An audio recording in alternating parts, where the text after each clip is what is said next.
तिसरी भाषा हिंदी तर शिकता येईलच, पण हिंदी सोबत कोणतीही भारतीय भाषा तुम्हाला शिकता येईल त्यावेळी मात्र हिंदीची सक्ती, हिंदीची सक्ती, हिंदीची सक्ती अशा प्रकारचं बोलणं सुरू केलं. या महाराष्ट्रामध्ये सक्ती एकच आहे, ती म्हणजे मराठीची. मराठी शिकावीच लागेल. पण त्याच वेळी आम्हाला हिंदीचाही अभिमान आहे.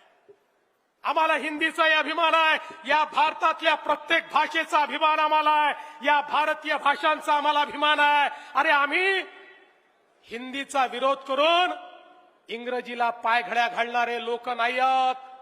आम्हाला अभिमान भारतीय भाषेचा आहे. हो, इंग्रजी भाषा आवश्यक आहे म्हणून शिकली पाहिजे, त्याचा आम्हाला विरोध नाही आहे. पण इंग्रजीला पायघड्या घालायच्या, बॉम्बे स्कॉटिश मध्ये शिकायचं, इंग्रजीला पायघड्या घालायच्या आणि या ठिकाणी खऱ्या अर्थानं भारतीय भाषांना विरोध करायचा, हा विरोध आम्ही सहन करणार नाही.